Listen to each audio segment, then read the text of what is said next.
540 രൂപയാണ് ഇതിൻ്റെ വില വന്നിരിക്കുന്നത്. ഈ കോയിലിനെ നമുക്ക് പൊളാരിറ്റി ഒന്നുമില്ല, എങ്ങനെ വേണമെങ്കിലും നമുക്ക് കണക്ട് ചെയ്യാം. ഇത് നമ്മുടെ വീട്ടിലെ ഇൻഡക്ഷൻ കുക്കറാണ്. 5 വർഷത്തോളം ആയ ഒരു ഇൻഡക്ഷൻ കുക്കറാണ്.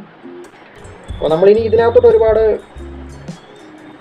കമ്പോണൻസ് മാറ്റി റിപ്പയർ ചെയ്ത് കഴിഞ്ഞാൽ നമുക്ക് അതിൻ്റെ സമയം, അതിൻ്റെ ഫംഗ്ഷനും കാര്യങ്ങളും വർക്ക് ചെയ്യുന്നതിന് വേണ്ടിയിട്ടാണ് ഈ ഒരു മോഡ്യൂളും കൂടെ ഇവിടെ വന്നിരിക്കുന്നത്. ചെയ്യാനുള്ള ഏതെങ്കിലും ഒരു ഹോൾ നമുക്കിവിടെ കിട്ടും. വയർ നമ്മൾ ഇതിനകത്തൂടെ വേണം എടുക്കാനായിട്ട്. അപ്പോൾ നമുക്കിവിടെ ഒരു ഹോൾ ഇട്ട് കൊടുത്തു കഴിഞ്ഞാൽ നമുക്ക് ഇതുവഴി ഈ വയർ നമ്മളിവിടെ ഒട്ടിക്കുക. സെൻറ്റർ ഭാഗം നോക്കി കറക്റ്റ് സ്ക്രൂ കൊടുക്കേണ്ട കാര്യം ഒന്നും വരുന്നില്ല. നിങ്ങൾക്ക് എളുപ്പമാണിത്. ഞാനിവിടെ കണക്ഷൻ കൊടുത്തിരിക്കുകയാണ്. പ്ലഗ് ചെയ്തിരിക്കുന്നത് സീരിയൽ ബൾബിലേക്കാണ് പ്ലഗ് ചെയ്തിരിക്കുന്നത്. ഓണായിട്ടുണ്ട്. തന്നെ സഡനായിട്ട് തന്നെ ചൂടാവുന്നുണ്ട്. അപ്പോൾ ഇത് സക്സസ് ആണ്. അന്നേരം മറ്റൊരു വീഡിയോയിൽ വീണ്ടും കാണാം. ബൈ.